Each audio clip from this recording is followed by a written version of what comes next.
tu ni kho in jang khoi pi zu la a chi pa ki ti to sim khat anangai khom ki taw te khoi la hin khoi pi zu hi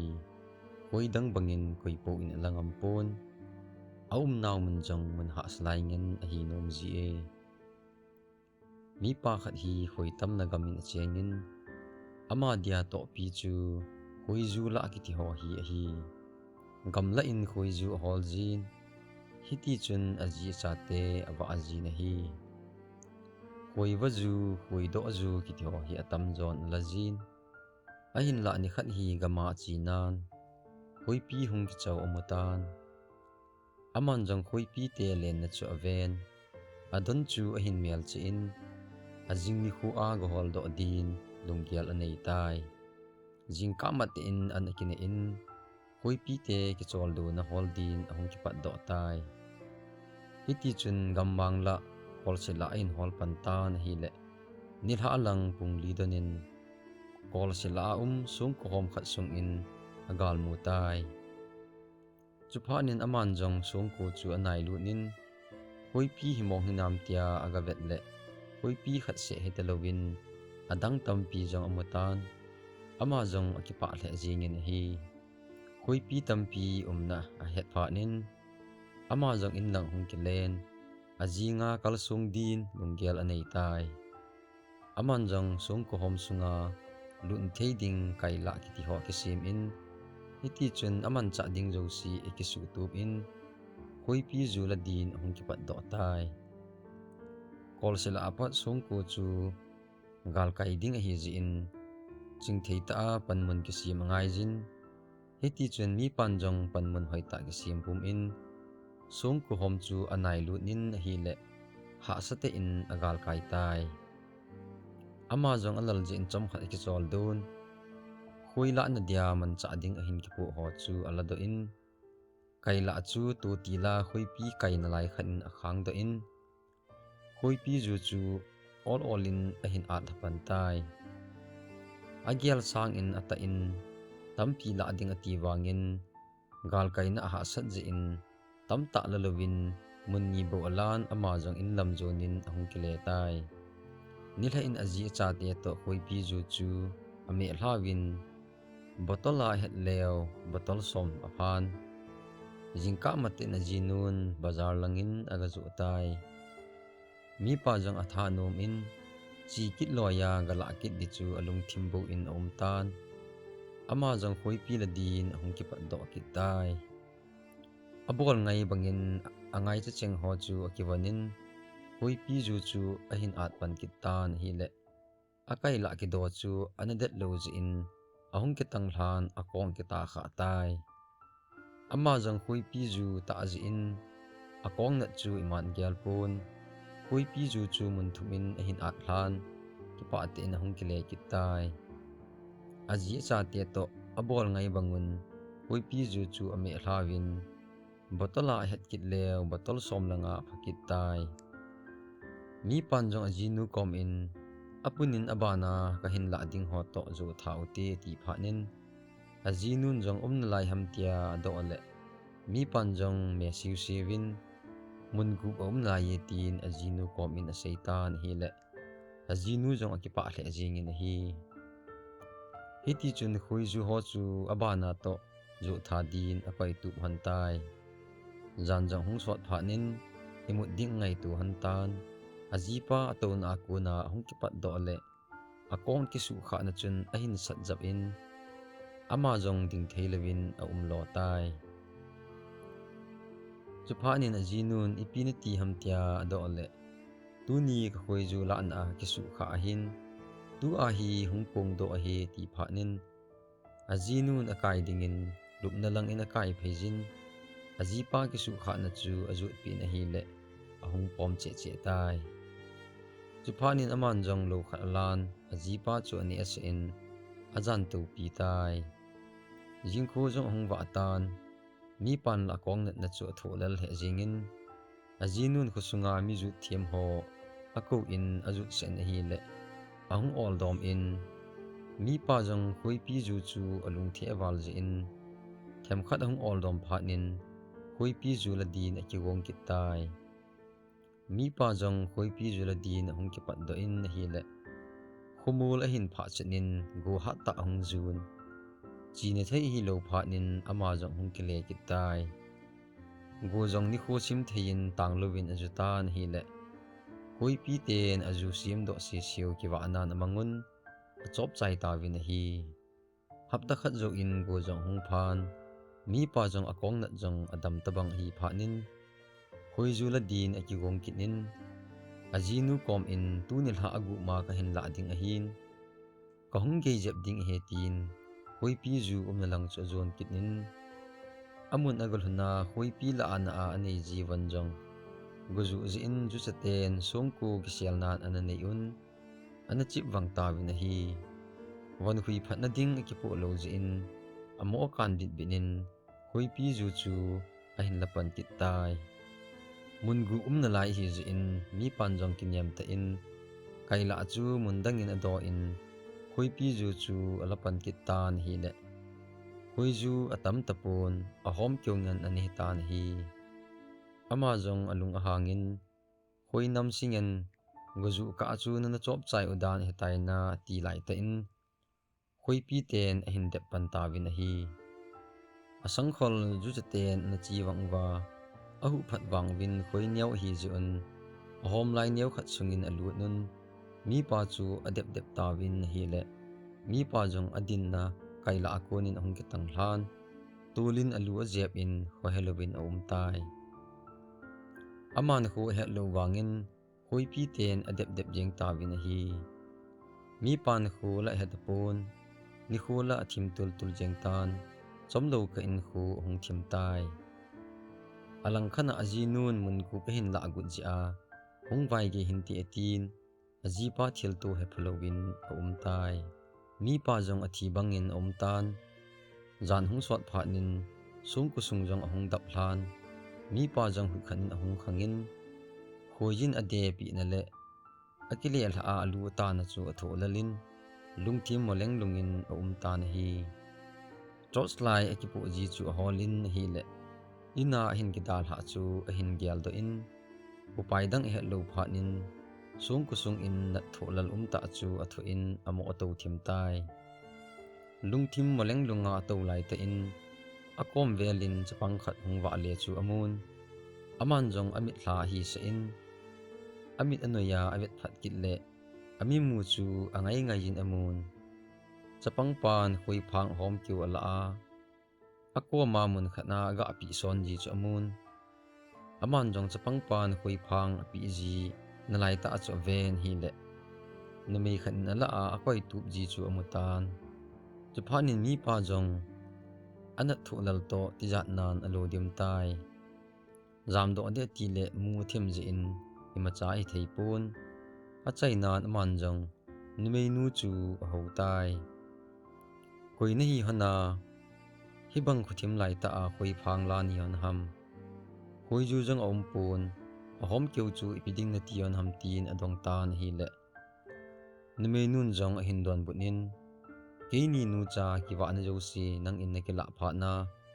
hoi phang hom keu hi kila hon hi tai tin hasite in hin seita na hi chuphanin mi pan jong mi ta an hi hon ham ole hangnel te na hi hon ham tia ado kit le song ko a cheng mu chate ni ka hi hon ni hin ti pi tai nimei nun thu khat hin sei kinin nang hi so na pat tha dia ka koi ni tan nahung kit na lo dia thil ka bol ho jong ne he pakun nahung tho tho kit pha na mu thia ke yang bola ka khoi ki wa ho ka dia sa an he tai ati kit pha nin mi pan jong thil tu ho chu a hin gyal do in nimei nu kom in ngai dam athum in panpi na athum zo ta na hi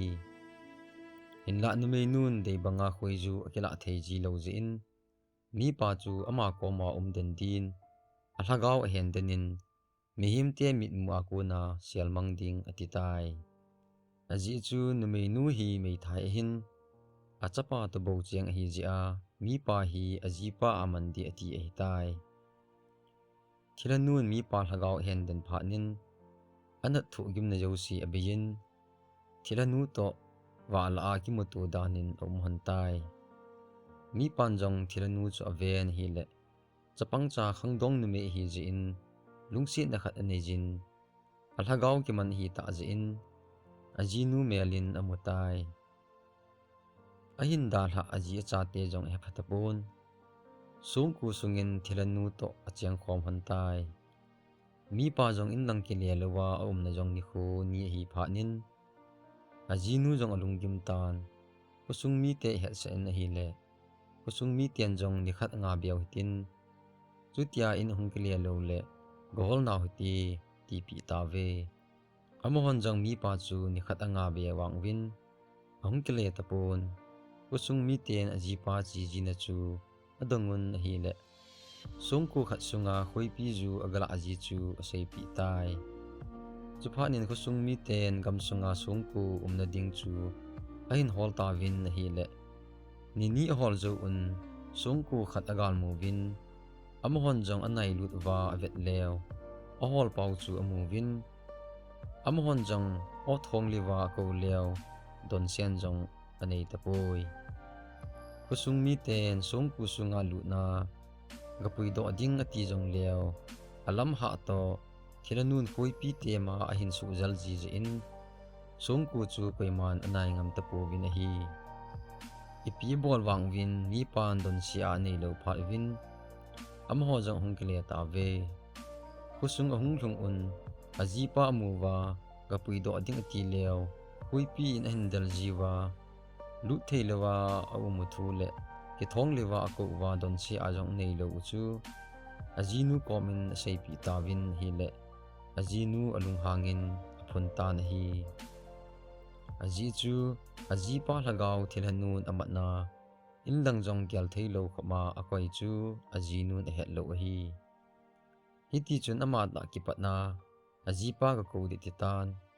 ahola chi khusunga mi li akipuijin ajipa na songku lang chu azon ta vin hi songku sung chu agal vet leo ajipa amun akoma na me khat la chapang khat ki chem mukinin ama jong alung na walin ajipa chu amin te na kovin nom na sa ena na ji na cha te jong he phalowa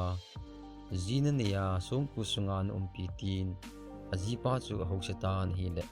ajipan wang he phahim him tapoi thilanun wang mi pa ji nu hi cho hen injo khat le hung lut ge nin ti atin koi pi la a hang di ho chu a hla thangin mi pa ji nu le anung jui ho chu adal mang sa tai nupi nu jong mit hlong pumin hung kilen aji pan abol na chu in alhunin achate komin asin hakan akap tai achaten anu kom in kapa chu alung molina henotin aki ang ko yun hakan in kovin akapit tawin hi mi pa jong ama nu mana hi lo jin lungsit ta hin kho chu hi tai hiti chun songku sungin thilate ni nu cha ta chun akisinun hoiwana ni ajiu anjong lungtol po hi jitan mi pa jong lagaw ki man hi ta jin lungtol ho chu oiwanan tuiselin energy tai hoizu la pha lingkit tan thilanun mi pa chu hoizu la sa in kiwa anan amang ji ta ve mi hem pa ji nun jong songku na chu het pha nin achanga gu thima ga ve thli ding ngai to tai aman jong jing ka matin an kine do in achate kom in tu ni ke lo ga ching katin min na nu lam tia ai do kha leo lo chi 18 sei pi on tin achate chu athu helin adal tai ama jong songku na lang chu achin gu thim in anai lu nin mun ki do lai khanin avel hita na hi le chutia gu thima avet jing lai jin aji pan hoizu a la thilanun ala aji chu amutan ipi in bol be honam tia avet jing lai jin thilanun aji pa akipu sa nom ta hin khu aman hon chu amutan chupanin aman jong ima sei lovin gu thim in aveve jeng tan hi le thilanun asam ahin thapla a tolchana hin kai chu amukit ta na hi thilanu sam chu po kha lo sam hi je in anang the thu jeng in ki da da jeng in hi thilanu sam amu pha nin aman jong lungyal khat a hin nei tai kajipa hin to si na to a ki bol ngol dan hin te tia agial lai ta in thilanu chapa chun anu sam ala a alol sunga tampi het lu chu amukitan achai nan ama jong tija nan hin lo dim tai atijat le wangin ajipa avela amukit lo phanin ajipa hungdo ding chu anga akitan hi le ajipa jong hungdo in thilanu samma ma chu alan akam dim se nin heng lu nin aval kitan hi ajipan thilanu sam aval chu amun aki da aval je in ama jong alul hajing in hi mulo mu ma amu phanin ajipan to si na to a thilanu a hen den hi ding ata santan thil tampi amu do phanin ama jong gu thim in hungkile do tai ajipa angai wal jin lam thlongin achangin hongkap su tai athil tu jo si chu ajipa loi pa ko ma seile ipp hele tim pu pa ko men chi hitin gavet sa nai ti tin sei pi tai ama nin jong tim pu pa gavet sa hon tan hi le tim pu pa na jipa hi songka thilanun a hlagau hen dena ji a nei hitai a hin la na jipa le puina ding thil khat wang lai je ti pi tai chupanin aman jong thilanu ko ma pat ajipa le puina ding chu adong tan hi le thimpu pan hi ti hin don bu ne na jipa na a khoi pi zo si khu ino do zo leo thilanun songku khu dal han tin chuting le na jipa jong alung hung lim in tin namun a hin ki da ting le acham in na kom hin jon tan ti tin thimpu pan a sei pi tai hin la I ham tia khoi pi cheng ho khu ino do zo lo leo na jipa to kum khu a ki khen ding chu ne himai hon tai ati pha nin thimpu pa kom in hepu ka jipa ni le pui pi te te in tin mit hlong pum in ataw tai thimpu pan jong numei nu taw na chu lung si nin abol thation bol din lungyal nejin ama jong na to akipan ngal tai doi thu asam in sung kusunga khoi pi mo chu ano pantan hi le thilanun a hin hedo tan aman jong adoi thu a hin mangchan thimpu pa doi chu akido pi tan hi le thimpu pan a zo tapoi thilanun jong mihim pa he na zia ni zia jinun thimpu pa man cha hi chu het pha nin adoi la hat pen chu man cha a thimpu pa tha ding ati tai thilanu jong ki ging sa de ma jing lai te in thimpu pan doi thu na hoi pi wa ho chu ano ki tan hi le thilanu hoi pi la agu hat pen ho chu doi thu a ha denin thimpu pa that din asol tai thimpu pan jong thilanu lungyal het pha nin ain velin mei banga sa doi thu a ha in akiweng ta na hi thilanu hoi pi asol ho chu thimpu pa in lu ding ti leo mei sa banga sa doi thu in vela analha man ta in alu thei ta powin mei banga sa doi thu chun akadi gam ta ve thilanun khoi pi asol ho athi gamu het pha nin doi thun phui sam in thimpu pan awa meng cha chung in doi thu alhan thimpu pa an higin man ta lo je in thilanun aman cha meng cha chun thimpu pa chu alol pe pi in doi thu zau hi je in apet pe nin athitai chupha nin thilanun thimpu pa lagau jong ama comment a henin su le kolin amang tai thimpu pa thi thu mi pa jinun za pha nin akinep na bejin ama je a thimpu pan ahin khogi achan do agyal le apunan langkhana ajipa to kum khu a ki khendi dan agyal kit le lainat nan tim in imacha gyal ji helawin amo ka ka yeng tai ama dia akinep na thimpu pa thi pha nin acha te zo si ko khom in laina te in aholim tai verwin cha te ho napa hi song kusunga hoila achi na in thilanun lagau hen denin hudo te din thimpu pa ki thu pi na ka thum in ahin la thilanu doi thu ha ta je in thiam pu pan jong ahin khu achan lo tan tun wang bol dang ke hetapun na pa hi ngai hle jong leo hen hung ki le lo ding a hi ta jin thase hi be un tin achate komen sei ta na hi ahin la achate la ta pian pan anu komen kitip na ni jin heno olmo hi in